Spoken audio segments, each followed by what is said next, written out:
Hello tout le monde, j'espère que vous allez bien. On se retrouve en ce samedi mi-novembre pour la suite et bientôt la fin de toutes mes chaussettes d'Halloween.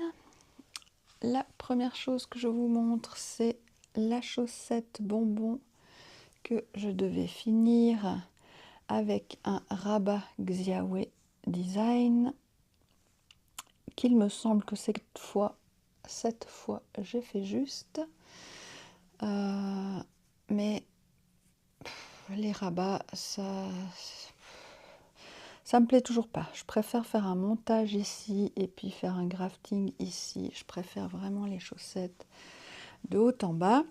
Là, c'était vraiment parce que j'avais déjà fait la chaussette vanille et puis que je devais finir avec ce bout-ci au mois de novembre. Pendant l'année, j'avais déjà fait la vanille jusque-là.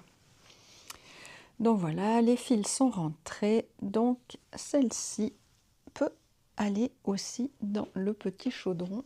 Et c'est la fin des 2, 4, 6, 8, 9 paires vanille. Il faut que je vous fasse un petit plan de toutes les chaussettes accrochées là. Voilà, ensuite au niveau de la chaussette Sally, voilà, j'ai fait l'avant-dernière section qui est la jaune ici. Là, assez simple à faire vu que c'est répétitif. Et il ne reste plus qu'une section toute petite, un peu comme celle-ci là, la jaune là, en rose. Et il ne restera plus que la pointe, vu que j'ai déjà fait le talon. Donc on est vraiment à la toute fin. Normalement, ce week-end, elle sera finie. Après, il me restera à la laver, bloquer et m'occuper des fils. Voilà, ça continue d'avancer. Du coup, j'ai droit à des petits cadeaux. Alors, on commence par un petit.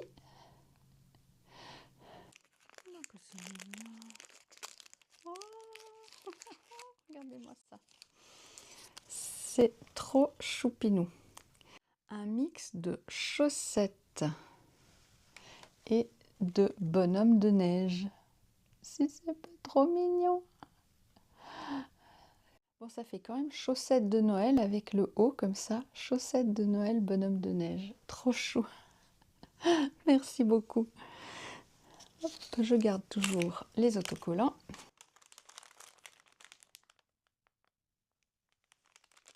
Et le grand.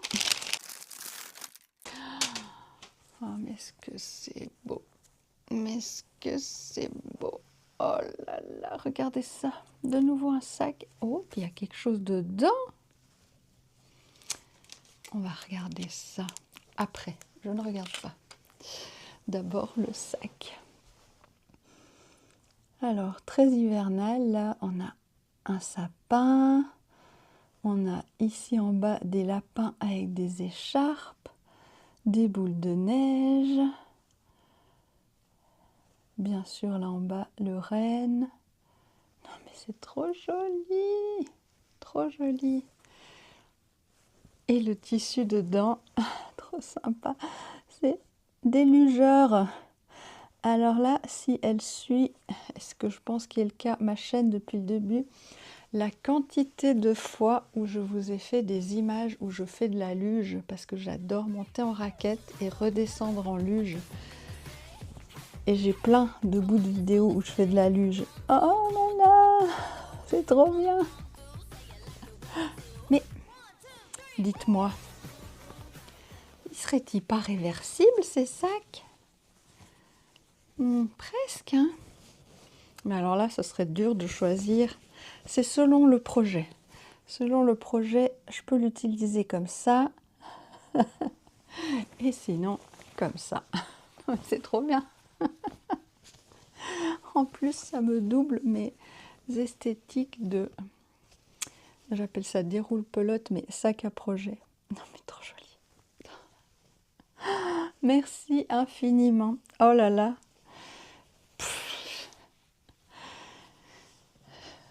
Je ne sais plus comment dire merci. Merci beaucoup, beaucoup. Alors, qu'est-ce qu'il y avait encore ici? Non, mais regardez-moi ça. Mais comment ça se fait qu'il y a encore des suppléments? Ils sont trop beaux, ces embouts d'aiguilles. Trop, trop beaux. Ah, je vais les mettre avec les autres. Et puis ici, on a encore un cadeau.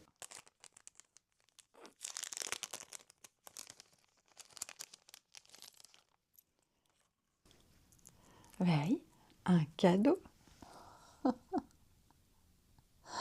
Oh là là.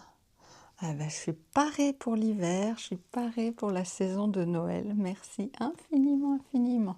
Ça m'a drôlement bien motivée. Merci. Voilà. Sinon, au niveau de ma lecture, j'en suis là. Il me reste 3 chapitres. Voilà, il est sur mon Booksite, mais hop là. Et puis mes petits autocollants, je les ai bien gardés là. Puis je les ai mis là dans mon cahier.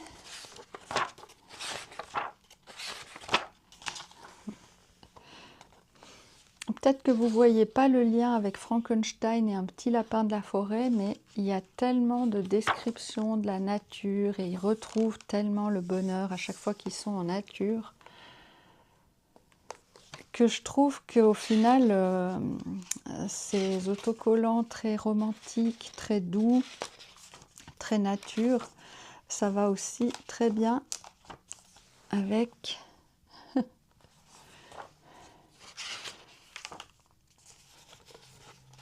l'histoire de Frankenstein.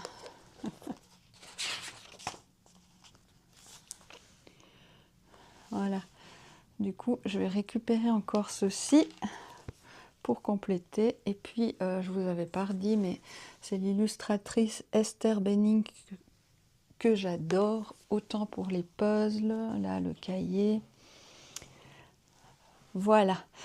Donc là, avec ce Frankenstein, aujourd'hui, le grand bonheur du jour, c'est que mon petit, il est un peu malade et il aime bien, je vous avais déjà dit quand il est malade que je reste un peu à côté de lui, enfin un peu beaucoup. Donc j'ai passé beaucoup d'heures de ma journée près de lui dans le lit. Et il me voit lire et écrire et tout ça.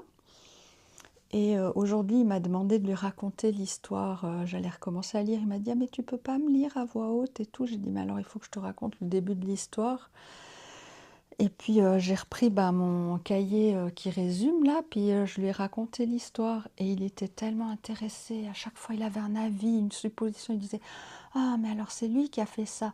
Ah ben non, il n'a pas pu faire ça. » Puis après, quand on voit plusieurs versions, hein, au début, on entend la version de Victor Frankenstein, le savant, et, enfin le scientifique, et après, on entend la version de la créature. Et donc, à chaque fois qu'il y avait la version de la créature, il était là. On ne peut pas parler d'autre chose, tellement il était touché par ce qui fait que c'est mon livre préféré, enfin en tout cas un de mes livres préférés. C'est ça, on sent tellement la douleur d'être seul, la douleur d'être rejeté, l'injustice, voilà, l'incompréhension, d'avoir essayé, essayé, essayé, puis d'avoir toujours le même résultat de rejet. Voilà, cette solitude de ne pas être compris, enfin voilà. Et à chaque fois qu'il y a des scènes qui insistent en fait sur ces thématiques, il est là. On ne peut pas parler d'autre chose dans le livre. Raconte-moi la suite, mais autre chose du livre. Alors voilà, d'un côté, je suis contente parce que je vois qu'il capte l'essence du livre en fait. Hein. Et il était tout content d'apprendre que Frankenstein, c'est pas le monstre, mais c'est le créateur du monstre. Voilà. Donc là, après, il était occupé avec ses vidéos et ses choses, et puis après avec des amis en train de jouer aux jeux vidéo. Et je finis de résumer tout ça, et puis je lui raconterai la suite comme je lui ai raconté le début, en fait. Et c'est chouette de raconter des histoires sans sans lire en fait, en racontant avec nos propres mots aussi. Parce qu'il était vraiment hyper intéressé, hein, il était captivé, etc. Donc c'était super. Je suis très contente que il puisse connaître comme ça un peu des œuvres classiques et puis que ce soit assez intéressant. Voilà, donc on arrive à la fin du bas et je me suis rendu compte, j'avais pas vraiment tilté, vraiment, je sais pas, ça n'avait pas clairement connecté. Sally dans L'étrange Noël de Monsieur Jack, c'est aussi une version Frankenstein qui est créée par un savant fou. Donc pendant tout ce mois, ça a vraiment été à l'honneur, ces êtres créés de toutes pièces. Voilà, bon. Donc je pense que la prochaine fois qu'on se voit, eh bien le bas sera fini parce que je pense que je vais enchaîner le dernier petit bout et la pointe. J'ai plus de chaussettes vanille à vous montrer. Donc voilà, la prochaine fois, c'est la fin.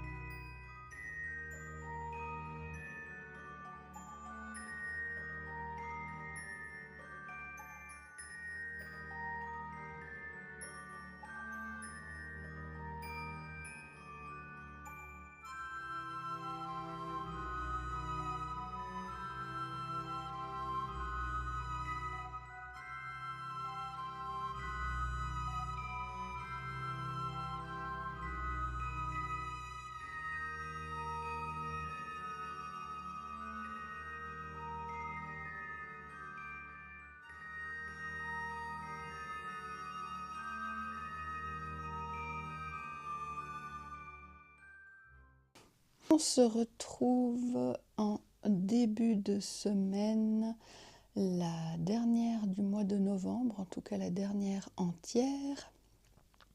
Ça fait un moment que je ne suis pas venue. Je vous explique pourquoi. Parce qu'en fait, tous les Vlogoween étaient structurés par des catégories des morceaux de chaussettes qui étaient exécutés. Et vu que j'avais fini ma dernière section de chaussettes et que j'avais encore beaucoup de choses que j'avais envie de faire et de vivre autour d'Halloween, eh bien, je ne suis pas revenue parce que j'aimerais vraiment que quand je revienne, ce soit avec une section de tricot chaussettes. Donc ça va être le cas. Tadam, tadam! Nous avons les deux bas. Les deux bas Sally. Touc, touc, touc, qui ne passe pas dans l'écran. Alors, on va quand même essayer. Voilà, voilà. Je vais vous les faire défiler.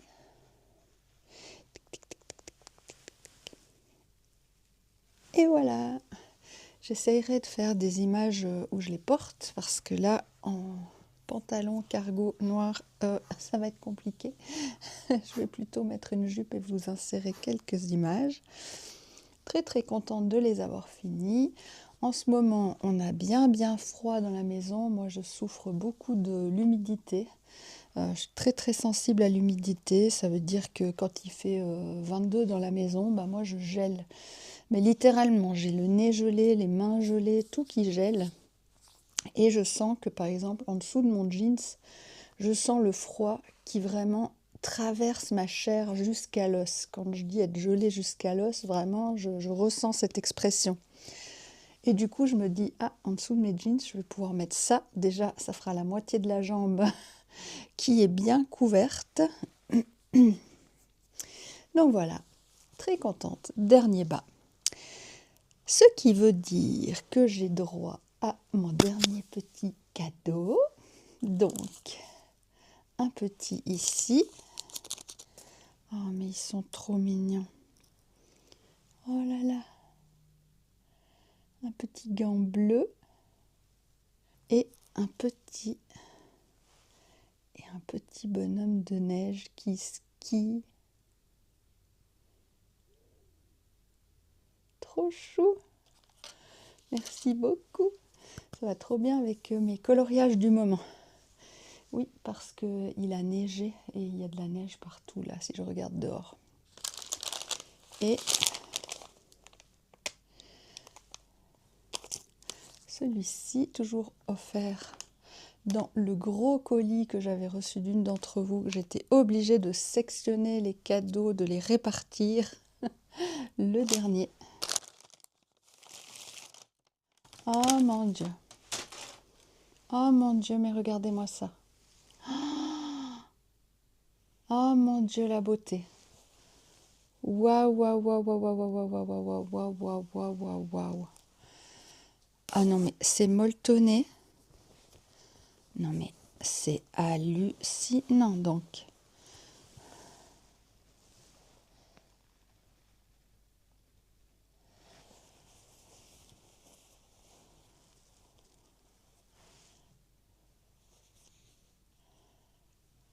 Non, mais incroyable.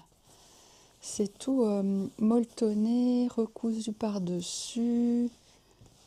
Là, c'est du jersey tout confortable, tout moelleux.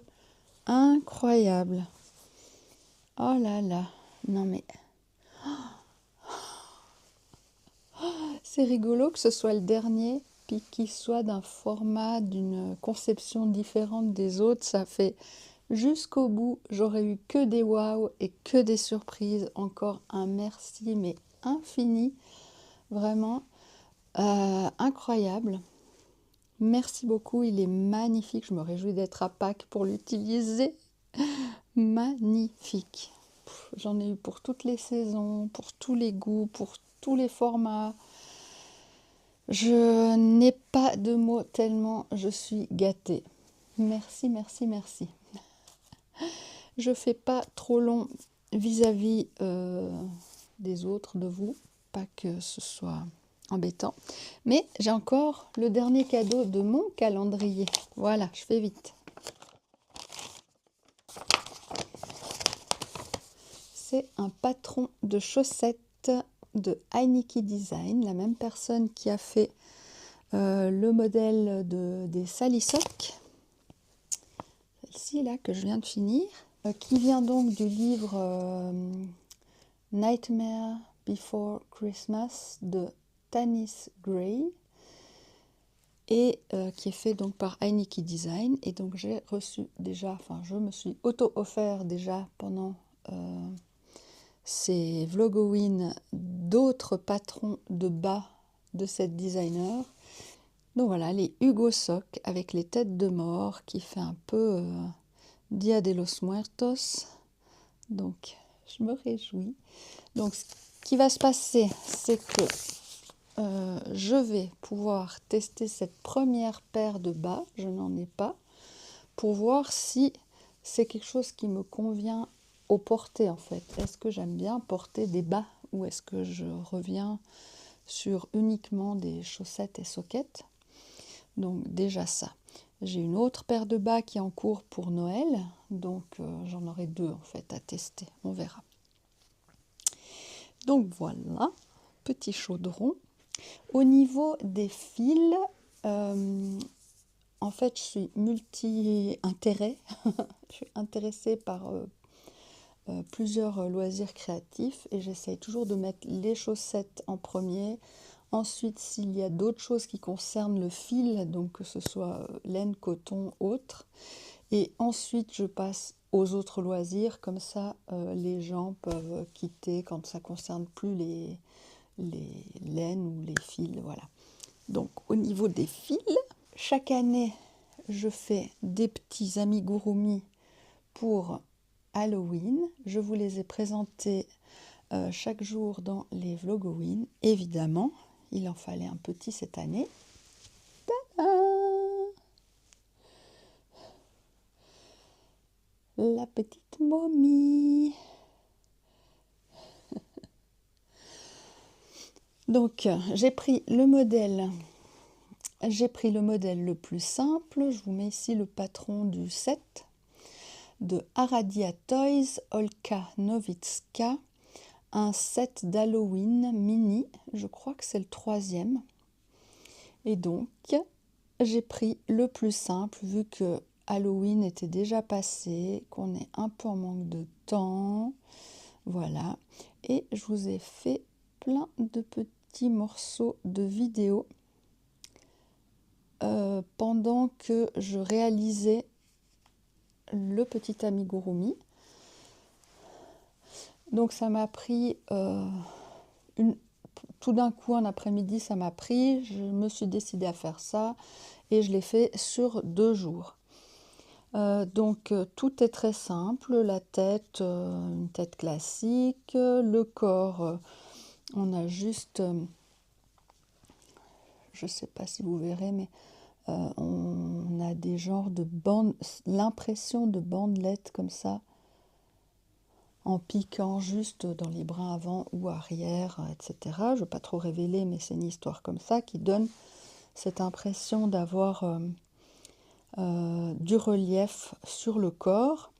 Les bras très simples. Ici, on a toujours au fond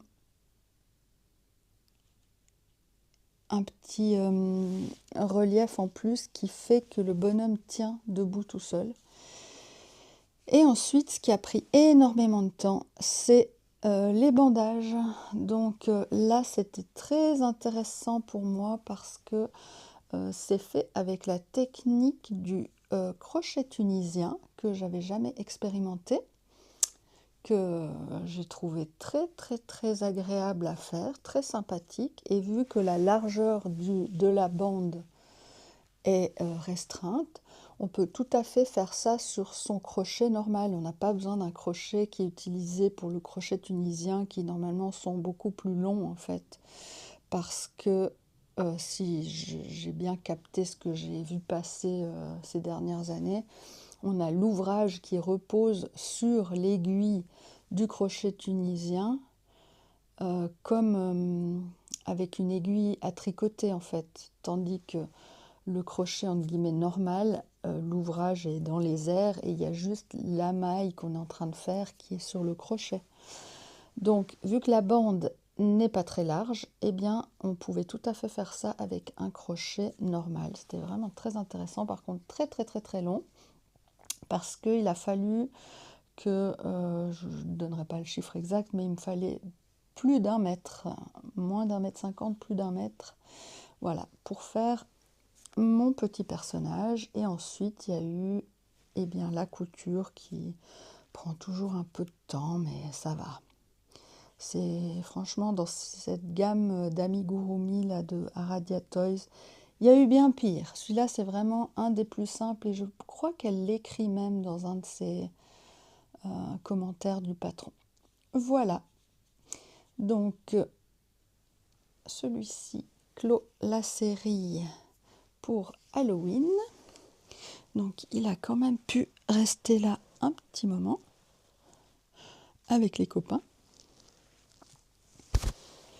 Et voilà, cette fois, je vais quand même vous dire les cotons. Le blanc, c'était Catania, Scharrenmayer, coloris 106. Le couleur peau, c'était coloris 41 de Screpius. Catona. Les noms se ressemblent, mais les marques sont différentes. Je voulais aussi vous montrer, il y a des années de ça, il y a vraiment très longtemps, peut-être 10 ans, je m'étais mis au crochet et j'utilisais beaucoup les fils Maiboshi. J'en ai encore toute une série et c'était l'époque, la mode de ces bonnets très rigolos. Et bah voilà, vu que vous avez appris que Frankenstein est mon monstre préféré dans ces Vlogoween, qu'on l'a eu en amigurumi, en chaussettes, et bien à l'époque, j'avais fait un bonnet pour mon garçon. Est-ce qu'il me va? Attendez, pas j'ai une barrette.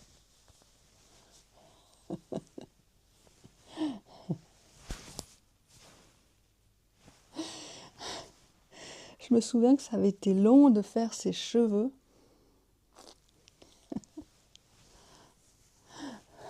On se recoiffe un petit coup. Ça avait été un peu long de faire toutes ces mèches de cheveux et tout, mais très contente. Et à l'époque, je faisais aussi, par exemple, dans un style de nouveau Halloween, un bonnet cerveau. C'est rigolo, hein? J'avais utilisé là le tricotin à manivelle. Voilà, ça c'était celui de mon chéri qui porte des fois à Halloween, je vous rassure, uniquement en cette occasion.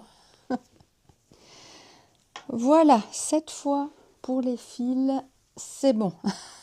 Sinon, avec mon petit loulou qui a été malade, on a pas mal fait des jeux.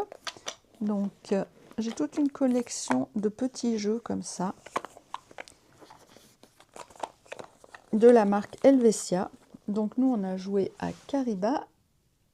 Voilà, le but, c'est de récupérer le plus de cartes possible. C'est des petits animaux autour, de toute façon, je vous mettrai les vidéos, autour d'un point d'eau.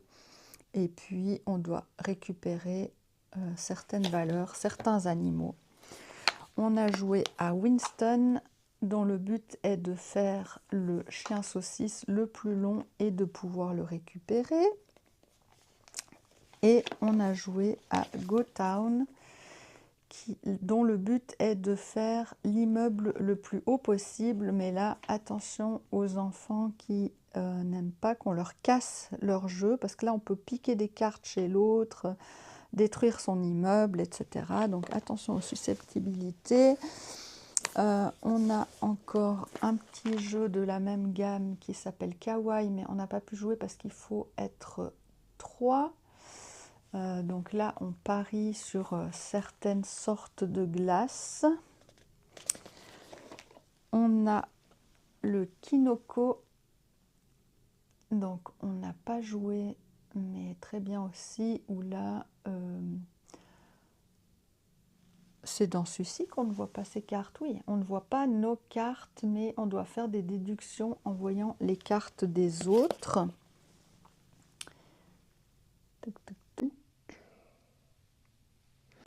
Et on a encore Odin, qui est un jeu où on doit se défausser de ces cartes. Un jeu de défausse. Voilà, en résumé, hein. Et donc j'aime bien ces jeux parce qu'ils sont petits, ils ne prennent pas beaucoup de place. Les règles tiennent sur un feuillet de ce format-là. Donc vraiment un feuillet d'un seul côté parce que c'est multilangue. Donc dans tous les jeux, ça c'est le maximum de règles que vous avez à lire. Voilà, petit, rapide à lire les règles. Ils sont tous différents. J'aime vraiment beaucoup cette collection. Voilà, sinon, au niveau du coloriage, je vous avais dit que par rapport au feutre alcool, j'avais complètement l'impression d'avoir perdu mon niveau, ce qui est toujours le cas et qu'il fallait vraiment que je remette la pratique. Donc là, j'étais très déçue de ça. Que je remette la pratique du feutre à alcool dans mon quotidien coloriage. Ça, vaguement mieux, mais bon, voilà. Et le dernier que j'ai fait pour Halloween, parce que maintenant, on va passer à autre chose qu'Halloween, c'est celui-ci, que j'aime déjà un peu mieux. Je ne sais pas ce que vous allez voir, vu que... Regardez, c'est une petite chauve-souris qui boit un berlingot de sang. Voilà, donc celui-là, je l'aime déjà un peu mieux, donc il faut continuer, mais je vais passer sur les albums hiver, etc. Voilà. Sinon, au niveau du coloriage mystère au feutre acrylique, est-ce que je vais vous mettre... Oui, je vais vous mettre là maintenant une petite séquence où j'ai fait un coloriage qui n'est pas Halloween mais qui est automne, parce que je me disais c'est vraiment le dernier moment pour faire vite fait un petit schtroumpf automne. Les deux coloriages que j'ai fait dans le cahier schtroumpf, c'est une double page où tous les schtroumpfs vont à la récolte des baies, des champignons, etc. C'était très automne. Et celui-ci où on voit qu'il récolte un épi de maïs qui est déjà bien mûr. Voilà. En parlant de coloriage, je pense que je vais essayer de récupérer toutes les sections coloriage que j'ai faites pendant les Vlogoween pour en faire une vidéo à part pour les gens qui ne s'intéresseraient qu'au coloriage. De la même façon, je vais sûrement faire une vidéo qui ne parle que des chaussettes tricotées pour Halloween. Et ben maintenant, sans doute, une vidéo uniquement qui parle de tout ce qui concernait Frankenstein. Donc voilà, je ne sais pas comment je vais organiser ça, mais ce serait l'idée. Je vous avais dit la dernière fois que je m'étais pris de passion par l'étude littéraire et du film de Frankenstein, le film de Del Toro qui venait de sortir. Donc la dernière fois, j'étais en train de lire cette magnifique version de Frankenstein des éditions Bragelonne que j'avais depuis déjà, je pense, 1 ou 2 ans.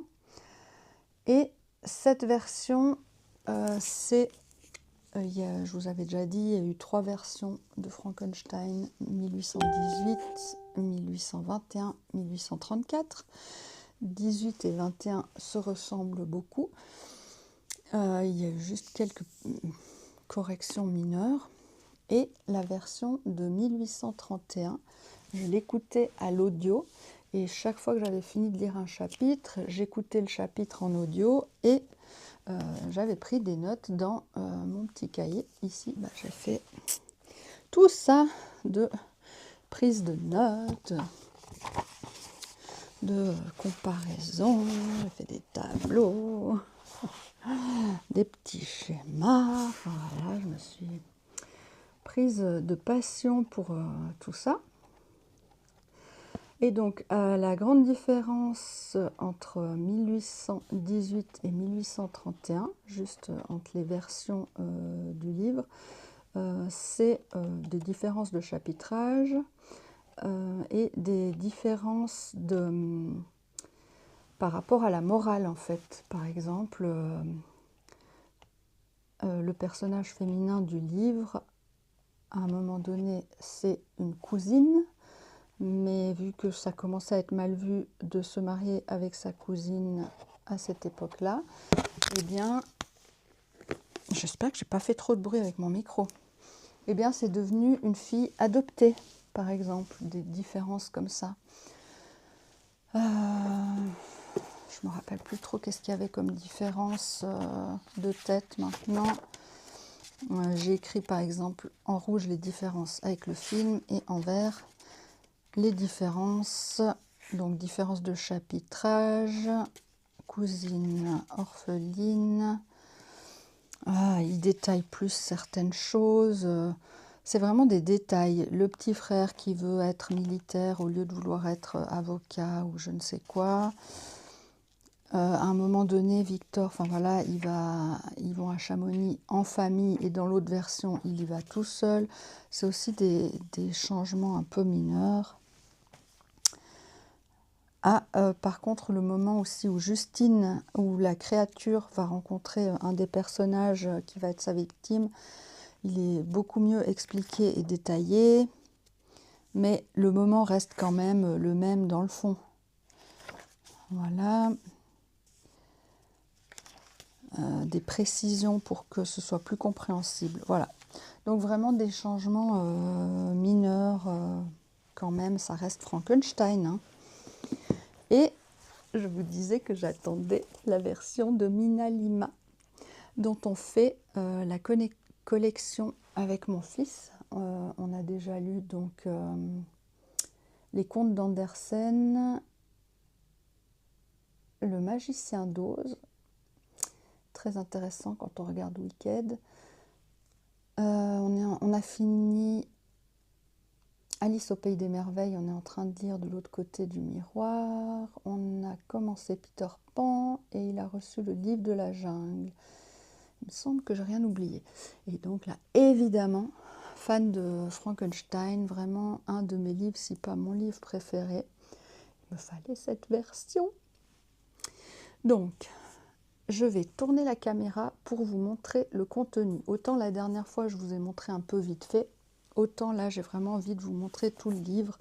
Et puis, là, c'est spoiler. Si vous voulez lire le livre ou voir le film et ne rien savoir, là, vous pouvez regarder les images du livre si ça vous intéresse de voir comment il est fait. Mais là, je vais tout raconter comme si vous aviez lu le film, lu le livre et vu le film, ou qu'aucun des deux ne va vous intéresser. Juste, voilà. Voilà. Alors, je change de plan. Je vous mets ici le défilement du livre en vitesse accélérée pendant que je vous parle de la différence que j'ai trouvée entre le film et le livre. Mais tout à la fin de la vidéo, il y a cette même séquence en vitesse normale où je raconte toute l'histoire du livre en m'appuyant sur les images du livre. Voilà, donc je vous laisse avec les différences film-livre.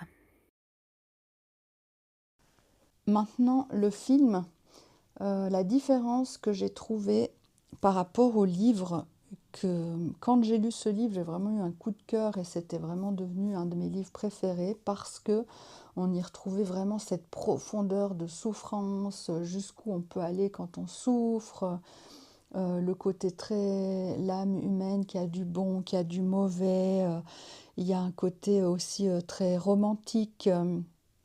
C'est quand même, malgré le fait que ce soit un monstre et qu'il y a des cruautés qui soient faites, les cruautés sont jamais décrites. Il n'y a pas de côté vraiment dégoûtant non plus dans les... Enfin, il n'y a rien qui fait film d'horreur ou chose dégueu. C'est même plutôt au contraire très romantique, très la nature. C'est expliqué sans choquer du tout. Enfin, tout est très... Il y a un côté très doux en fait dans cette manière de rapporter cette histoire. Donc j'ai vraiment adoré ça, vraiment la profondeur, la douceur, alors que le sujet est très, très grave. Et dans le film, je ne retrouvais absolument pas ça. Je me suis vraiment dit, mais qu'est-ce que j'ai aimé dans ce livre, en fait, ce film. En fait, ce que j'ai pas aimé dans le film, c'est le côté ultra gore. On a vraiment, je m'excuse là, j'espère que je vais pas trop, des trucs ici arrachés, et là complètement explosés, des trucs, mais gore de chez gore, dégueulasse. Ça, il n'y a pas du tout dans le livre cet aspect-là. Bien que ce soit un roman gothique, début de science-fiction, etc., c'est pas du tout horrifique. Par contre, dans le film, c'est berk. À plusieurs moments, je suis là, dégueulasse. Et ce que j'ai moins aimé dans le film aussi, c'est qu'on ne trouve pas le basculement des personnalités. Dans le livre, on a Victor qui est quelqu'un de bon, qui passe entre guillemets dans le mauvais avec cette ambition démesurée, le fait qu'il ne se responsabilise pas face à sa créature, le fait qu'il soit très égoïste et qu'il n'essaye pas de sauver. Enfin voilà, il y a plein d'aspects humains assez négatifs, mais qui restent des aspects humains. Enfin, l'égoïsme, on expérimente tous, etc. quoi. Encore entre guillemets assez soft. C'est au niveau de la lâcheté et de l'égoïsme, vous voyez, c'est des défauts, mais assez soft. Puis, il vit, ça s'inverse. Il est passé de une enfance où il était bon à... Il s'est laissé dépasser et vit des mauvais éléments humains. Puis on est de nouveau en empathie avec lui parce que quand il est en prison et qu'il souffre tellement et qu'il est abandonné et qu'il y a les injustices, vous voyez, il y a un basculement. On est avec lui, on n'est plus avec lui. On est avec lui et on n'est plus avec lui. Il y a tout le temps ce basculement comme ça, des extrêmes qui sont dans la même personne en fait. Et la même chose avec la créature. Elle est ultra bonne, pure, gentille, et elle va passer dans l'extrême inverse en devenant un assassin multiple, etc. Donc on a aussi ces...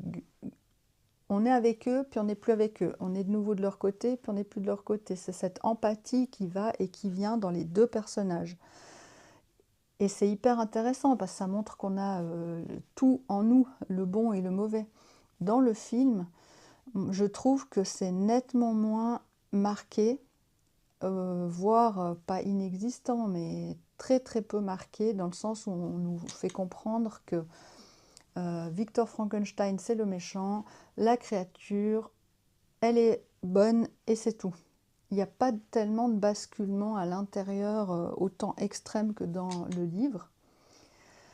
Par exemple, dans le film, la créature, elle tue uniquement pour se défendre quand elle se fait attaquer. Là, pas du tout. Dans le livre, c'est un assassin. Il tue femmes et enfants de sang-froid. Donc, on n'a pas du tout ce relief, en fait, dans le film. Ça, je n'ai pas trop aimé. Dans le film, on a aussi... pas ce côté plus doux, on a ce côté gore que j'ai pas aimé, et on a aussi la nature, on ressent moins toute la place qu'elle prend dans le livre, on le ressent moins dans le film, je trouve. Dans le film, il y a aussi, ils ont changé les lieux, les années, et une différence majeure, c'est Élisabeth. Élisabeth, dans le livre, elle est l'amour assuré depuis l'enfance jusqu'à la mort de Victor. Il est assuré d'avoir une compagne. Dans le film, elle est la fiancée de William. Donc William qui est un petit frère qui est tué dans le livre, rien à voir. Il n'a pas d'autres frères, alors que dans le livre, il y a Ernest.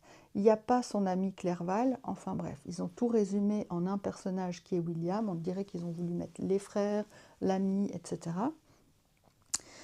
Et qu'est-ce que je disais donc? Dans le film, Élisabeth est promise à William et en plus, par après, elle parle d'être l'âme sœur de la créature.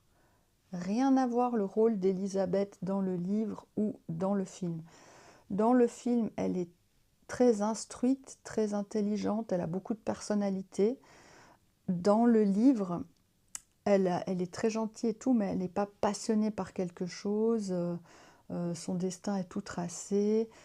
Dans le film, elle a vraiment quelque chose de plus, j'allais dire romanesque, de plus épique. Il lui arrive des choses dans sa vie, elle est passionnée de certaines choses.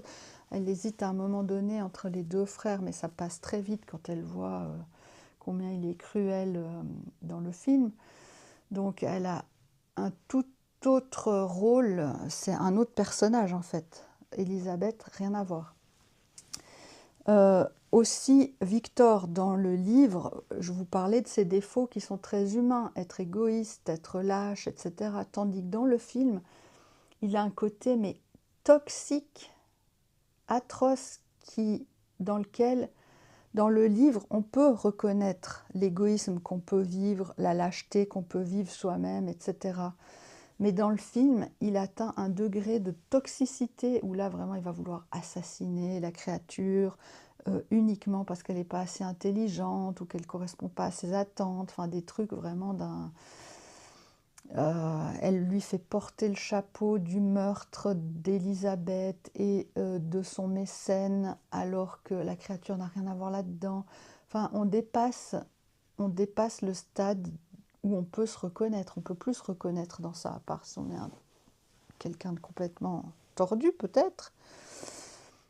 Donc, le Victor, là, c'est de nouveau pas le même que dans le livre. Et dans le film, il y a aussi cette notion de expliquer chez Victor pourquoi il est une mauvaise personne, parce qu'il a eu un père horrible, il a perdu sa mère, il a été le fils qui n'était pas le préféré, il a été rejeté, nanana. Il y a l'explication de pourquoi Victor serait devenu une aussi mauvaise personne. Tandis que dans le livre, il a eu une enfance idyllique, des parents idylliques, une famille idyllique, tout un contexte idyllique, des études idylliques. Donc, aucune raison pour qu'il devienne mauvais. Mais dans le livre, c'est pas comme s'il devenait mauvais, c'est qu'il est lâche. Tandis que dans le film, il est... Waouh. Voilà. Il convoite la future femme de son frère. Enfin, on voit qu'il vraiment, il dépasse la morale. Enfin, comme s'il n'y avait rien de bien chez le Victor du film. Voilà. La créature, voilà, enfin, j'ai envie de dire, elle est trop mielleuse. Il n'y a pas de relief non plus dans ce personnage. C'est quoi? Ok, c'est une âme pure, bonne, point. Non, dans le livre, c'est au départ une âme pure qui, avec les événements de la vie, va atteindre des extrêmes. C'est plutôt lui qui devient le plus toxique des deux dans le livre, parce qu'il devient un assassin. Dans le film, c'est l'inverse. C'est plutôt Victor Frankenstein qui est l'assassin. Enfin, il y a quand même énormément de différences entre le film de Del Toro et l'œuvre de Mary Shelley. De loin, on retrouve les éléments d'en arriver à des extrêmes. On retrouve un peu les éléments de nature, mais un peu, et puis...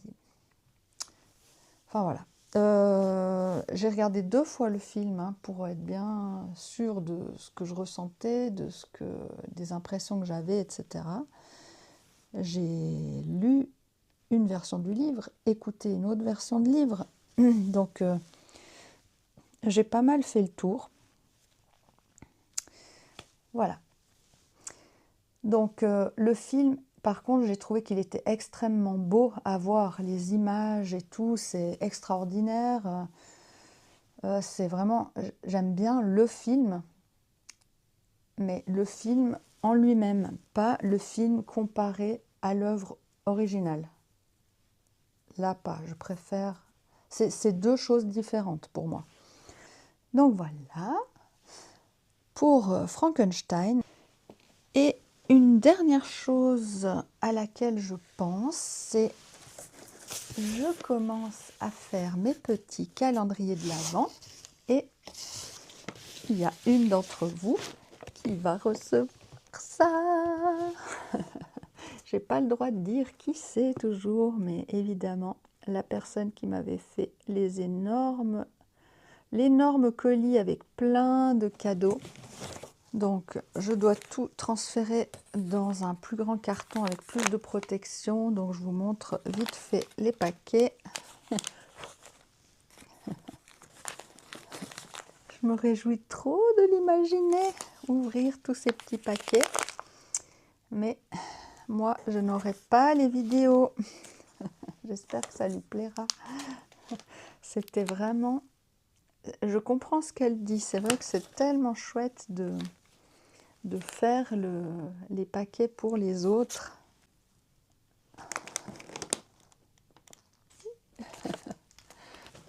Il faut absolument que j'envoie ça aujourd'hui en espérant qu'elle reçoive ça à temps. Une dernière petite carte en un mot. La carte de la fin sera retrouver de l'énergie.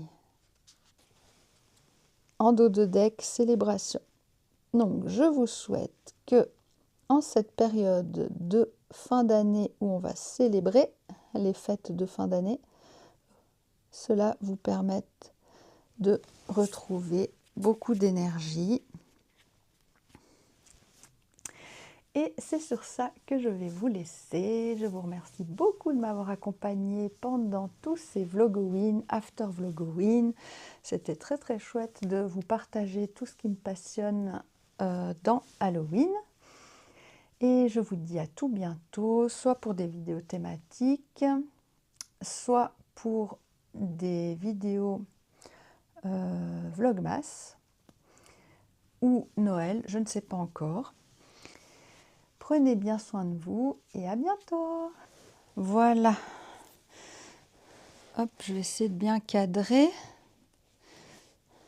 Tac, comme ça devrait être pas mal.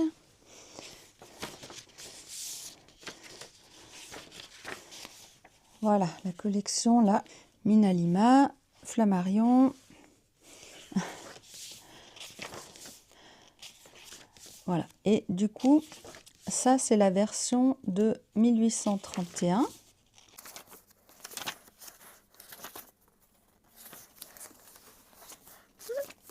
Voilà, regardez-moi ça comme c'est beau, le côté gothique qui est bien retrouvé là.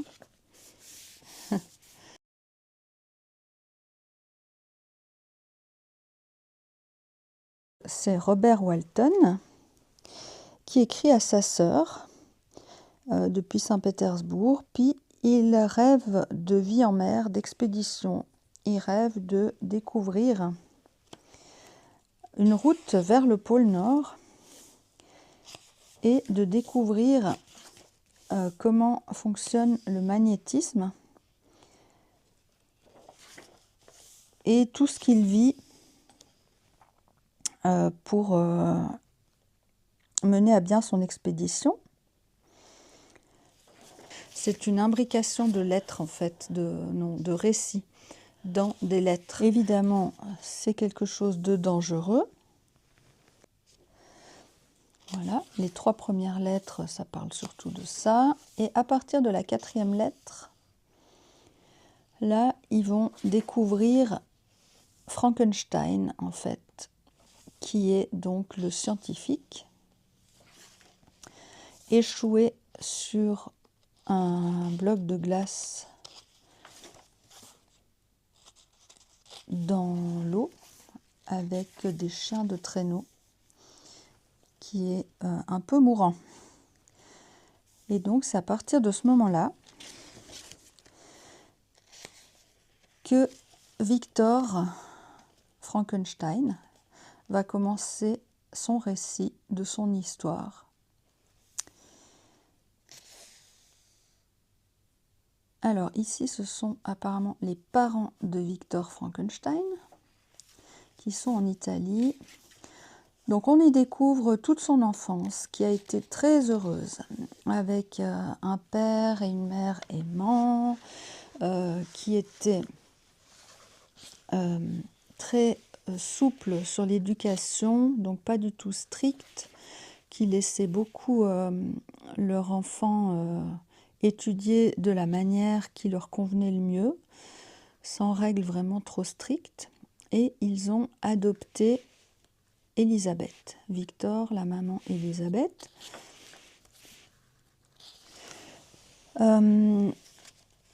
Et donc ils grandissent ensemble. Et Victor a 2 petits frères, Ernest et William, ainsi qu'un ami, Henri, qui est tout le temps fourré chez eux. Voilà. Et dans ses études qui sont assez libres, il va découvrir d'anciens écrits qui parlent de science, mais par exemple de manière plus philosophique. Voilà, la pierre philosophale, etc. Il s'intéresse aussi à l'électricité quand il voit des phénomènes naturels. On a beaucoup d'explications de nature. La nature est très importante là dans l'œuvre. Elisabeth va tomber malade et sa maman, donc la maman de Victor, a été trop rapidement au chevet d'Elisabeth et a donc contracté la scarlatine et en meurt. L'époque où elle en meurt, c'est jeune adulte pour Victor, parce que c'était juste au moment où il allait partir à l'université.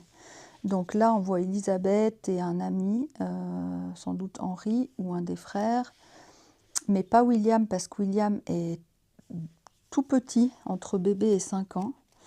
Donc ça doit sûrement être Henri et Victor qui s'en va à l'université Donc il part de Suisse pour l'Allemagne.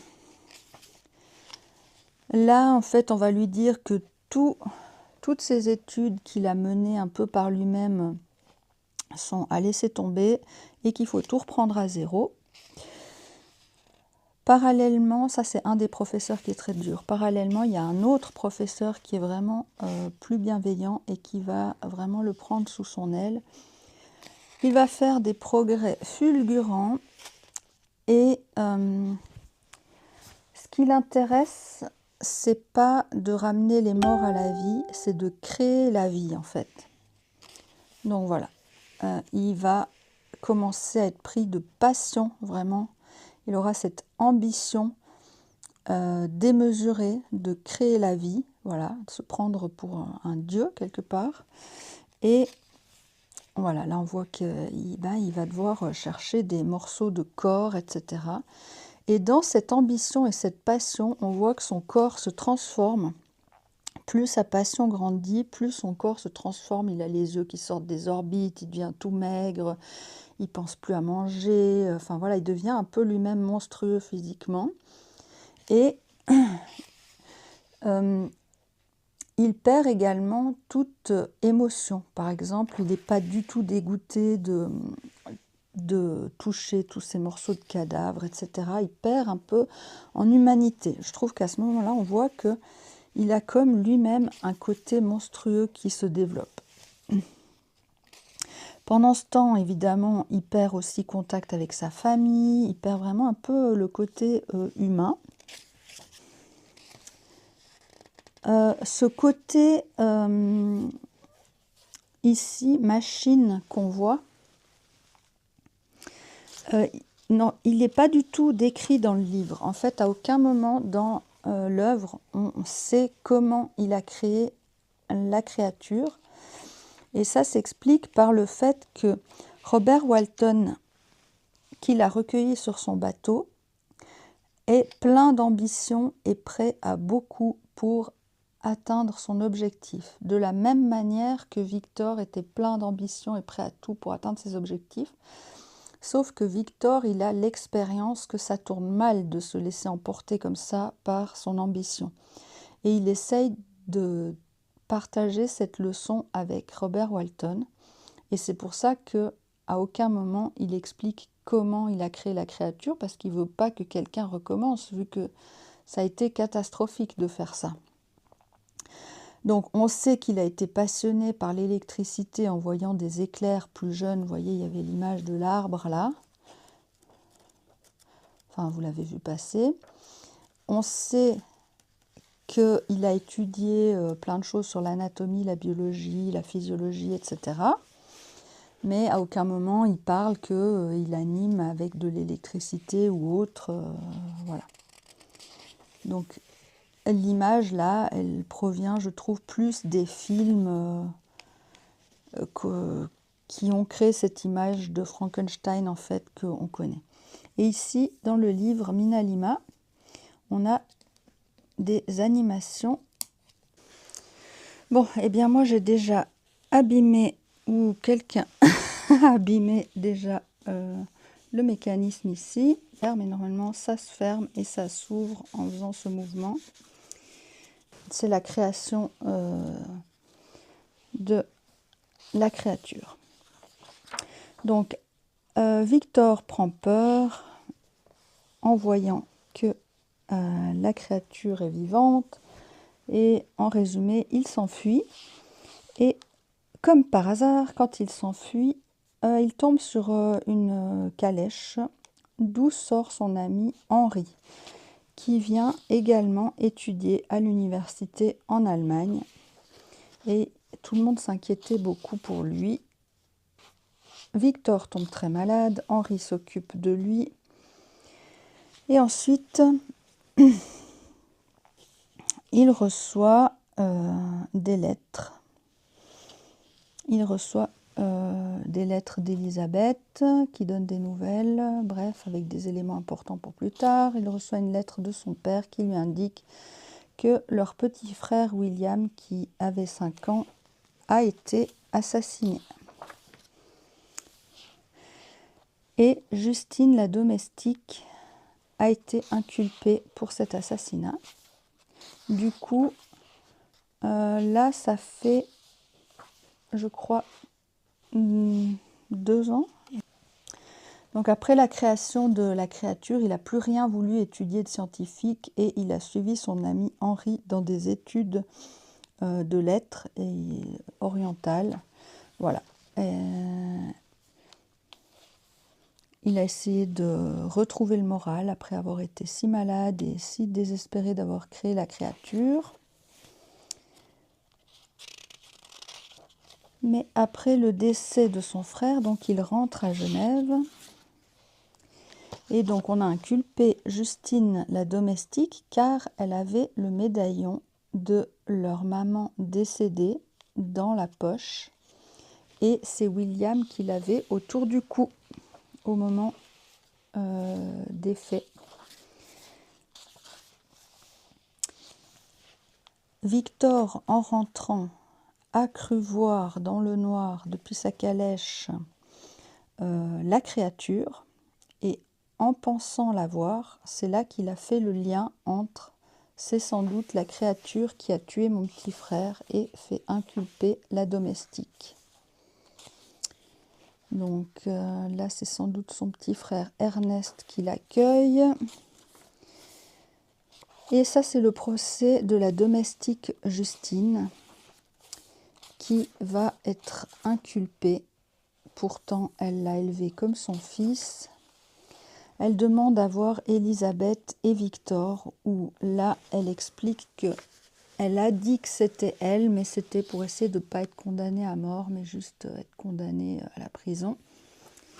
Mais elle va quand même être condamnée à mort. Pendant ce temps, Victor, il est au courant, il se doute très fortement que c'est la créature qui est derrière tout ça, mais il ne dit rien. Donc il participe un peu à la condamnation et à la mort de Justine. Donc, à nouveau, désespoir, etc. Donc là, comme je vous disais, la nature est très importante. S'il fait mauvais, il est déprimé. Dès qu'il va un peu dans la nature, il va mieux. Le père, évidemment, est aussi désespéré. Il propose d'aller en voyage à Chamonix, vers le Mont Blanc, pour essayer de se refaire une santé. Et c'est là que Victor va rencontrer à nouveau sa créature qu'il n'a pas vue depuis 2 ans. Voilà, ici la créature qui vit reculée dans les montagnes et Victor. Hop là, de nouveau la créature qu'il croit voir, ou alors c'est lui qui est caché dans les bois.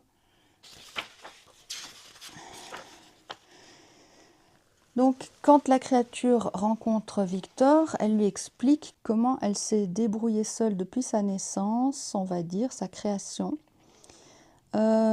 Toutes les péripéties et les rejets qu'il a vécus, et la principale est qu'il a vécu à côté d'une maison dans laquelle il regardait, ce qui lui a permis d'apprendre à lire et écrire. Mais bon, avant ça, il avait découvert le feu, il a découvert comment se nourrir, il a découvert le soleil, il a découvert le froid.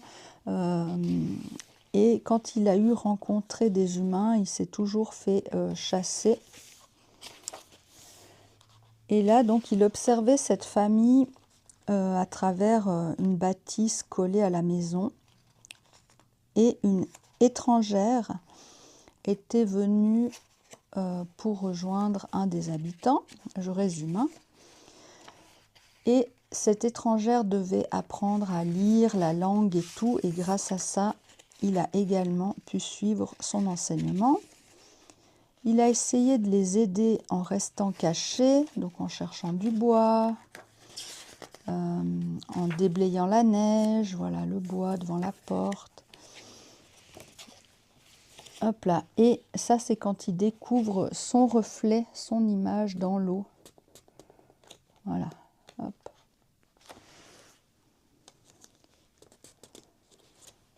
Comment il a pu voir qu'il était d'apparence monstrueuse. Toujours le bonheur de la nature.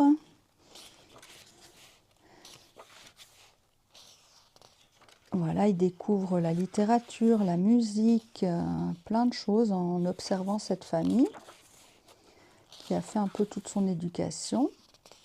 Là, on explique l'histoire de cette famille et de cette jeune fille. Donc voilà, c'était une famille très riche. Il a voulu aider une personne qui venait du monde arabe et qui avait une fille qui était emprisonnée. Il a permis de s'échapper en échange de la promesse de pouvoir marier cette jeune fille, mais ils ont été trahis, ils se sont retrouvés exilés, sans argent, sans marier, mais elle, ne voulant pas retourner dans les pays musulmans, a décidé de s'enfuir et de rejoindre son futur mari, qui habite donc dans cette maison, dans cette famille. À ce moment-là, à présent qu'il sait lire, la créature va tomber sur le journal de sa création fait par Victor et il comprend sa nature en fait. Il comprend d'où il vient, pourquoi il n'a pas de papa, de maman, de famille, etc. Pourquoi il est si différent. Donc ça, c'est le journal de Victor de la création de la créature. Voilà. Avec le système lymphatique, toutes les petites notes. Très très bien fait, je me suis amusée à tout lire.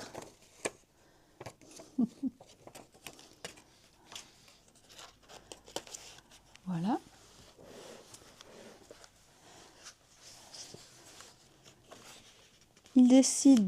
La créature décide de rencontrer le grand-père de la famille qui lui est aveugle et se retrouve seul à un moment donné.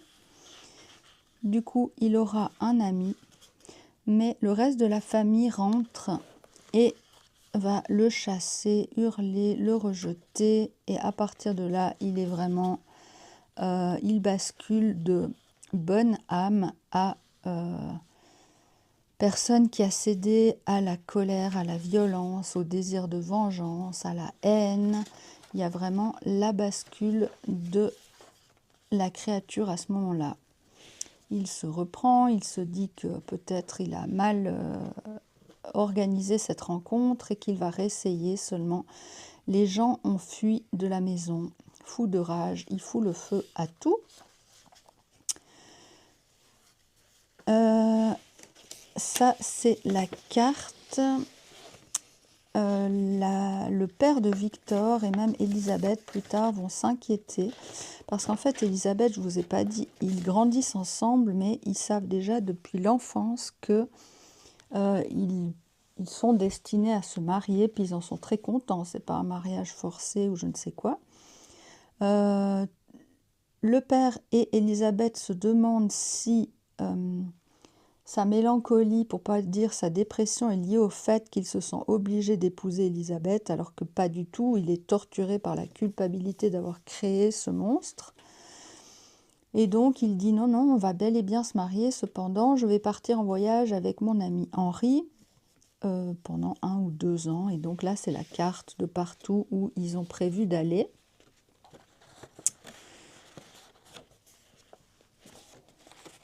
Hop là, comment je referme ça comme ça?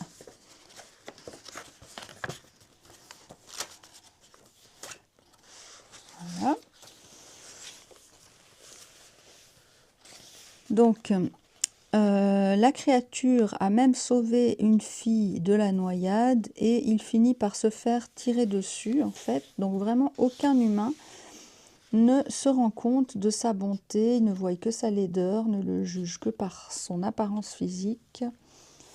Et voilà. Il tombe sur un petit garçon et se dit « Ah, mais lui, il est petit, si je l'enlève et que je l'élève, il n'est pas encore influencé dans son esprit. Sans doute que lui, il verra mon âme, il m'aimera, et s'il grandit avec moi, j'aurai un ami. » Seulement, l'enfant à peine il le voit, se met à hurler, à peur, à la même réaction que tous les autres humains que la créature a rencontrés jusque-là.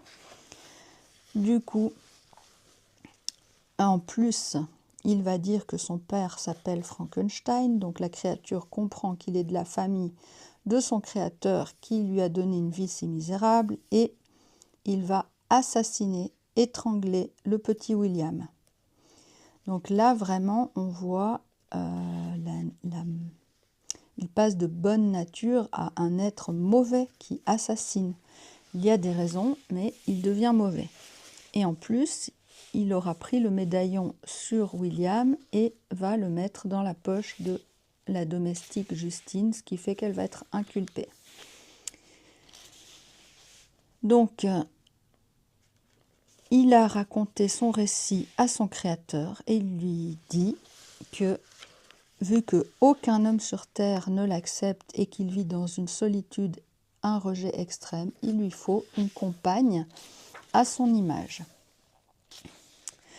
Et que si Victor Frankenstein fait cette compagne, il jure de s'en aller, reculer, je ne sais plus où, en Équateur, et que plus jamais les humains n'entendront parler d'eux, qu'il laissera l'humanité en paix. Victor dit oui, par égoïsme pour lui-même.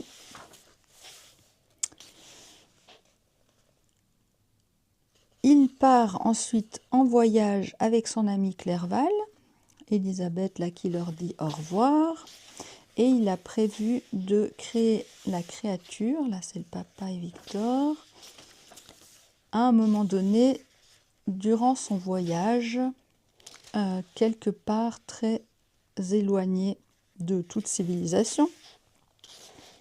Donc là on suit tout leur voyage. À un moment donné, son ami Henri va rester, je ne sais plus dans quelle ville en Angleterre, pendant que Victor va partir au fin fond de l'Écosse, dans un village perdu, là où il y a 3 âmes qui vivent, on va dire, et il décide de créer la créature à cet endroit-là, isolé de tout. À ce moment-là, pendant tout ce temps, en fait, il s'angoisse en se demandant où est la créature. Est-ce que la famille qu'il a laissée en Suisse est en sécurité? Est-ce que, au contraire, la créature est près de lui, etc. Il s'angoisse beaucoup, mais à ce moment-là, quand il aura créé et est prêt à rendre vivant la créature féminine, il réalise ce qu'il est en train de faire et détruit la créature. Là, la créature voit ça, est folle de rage, puis promet de se venger, revenir le jour de ses noces entre Victor et Elisabeth, et il s'en va. Victor reçoit une lettre de son ami Henri qui lui demande de revenir de l'Écosse à l'Angleterre. Donc il prend son bateau et il rentre. Il y a une tempête, il croit qu'il va mourir. D'un côté, c'est ce qu'il aimerait avec toute la culpabilité qu'il vit et le désespoir. Et d'un autre côté, au moment où il pourrait mourir de cette tempête, il aimerait tellement vivre. Donc de nouveau, la profondeur des sentiments. Quand il accoste à un endroit, il est très mal accueilli. En fait, il va être accusé du meurtre de son ami Clerval. Donc voilà, complètement choqué de trouver son ami mort, en plus d'être inculpé de sa mort, et jeté en prison, extrêmement malade. Ici, une dame s'occupe vraiment juste de le maintenir vaguement en vie, mais il vit une extrême solitude, aucune empathie, de l'injustice, enfin voilà, la solitude. En fait, j'ai l'impression qu'il vit une partie des choses que la créature a vécues au début. Ça s'est vraiment inversé. Puis son père va être informé et il va venir le sortir de là. De nouveau, il est très malade.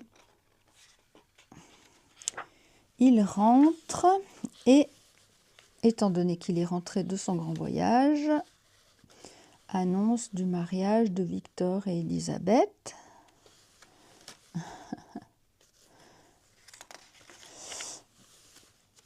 La créature, au moment de la destruction de sa compagne, avait promis de revenir le soir des noces de Victor. Donc ils se marient, ils traversent le lac et doivent avoir leur lune de miel, je ne sais plus où, à Évian ou quelque part par là. Ils arrivent de nuit. Victor, tellement persuadé que c'est lui qui est visé par l'attaque de la créature, ne s'inquiète pas qu'Élisabeth aille dans une autre pièce et en fait la créature assassine Élisabeth.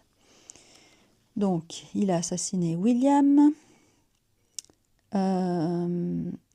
fait condamner Justine à mort, tué Henri et maintenant tué Élisabeth.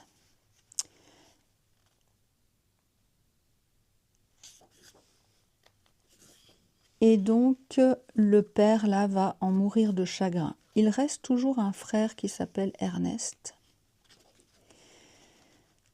À partir de ce moment, évidemment, Victor n'a plus qu'une idée en tête, c'est faire condamner, enfin, arrêter la créature, se venger. Il va parler à ce qui équivaut à la police, qui ne peut évidemment rien faire. Donc il se dit, ben, c'est moi qui vais aller venger tout ce petit monde. Voilà, là on voit tous les gens de sa famille qui sont morts. La créature, elle veut le faire souffrir, donc l'attire toujours de plus en plus loin, veut qu'il souffre, etc. De plus en plus au nord où il n'y a personne. Voilà. Donc il pourchasse la créature s'assure que Victor reste toujours en vie pour continuer de le suivre. Et c'est à ce moment-là que se rejoint le récit du capitaine Robert Walton et de Victor. Voilà, ils en sont à ce point-là.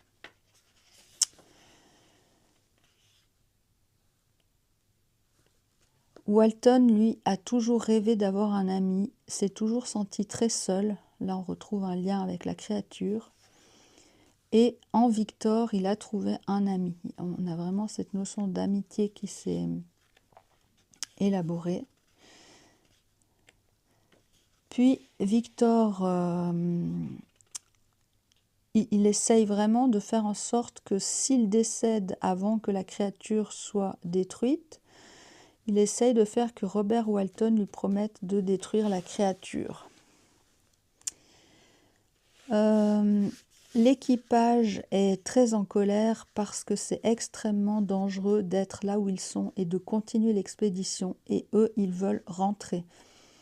Walton est toujours plein d'ambition et dit « Quoi qu'il en coûte, on va continuer à essayer de trouver cette route. » Mais avec l'expérience de Victor, au final, il finira par décider de rentrer, retourner à la raison et laisser son ambition de côté. Quand Victor est mort, la créature va apparaître et vous voyez, il reste très très peu de pages. Sur les quelques pages là, il va donner sa version de l'histoire à Robert. Donc vous voyez, c'est Robert raconte à sa sœur l'histoire de Victor, qui lui-même lui a raconté l'histoire de la créature, mais Robert va aussi raconter la version de la créature. Donc la créature là, elle est aussi, elle se repent du mal qu'elle a fait, et elle dit que maintenant son but est atteint et qu'il ne reste plus qu'une victime à faire, c'est lui-même. Donc voilà, il va vers sa fin. Voilà toute l'histoire ici de Frankenstein et cette jolie version.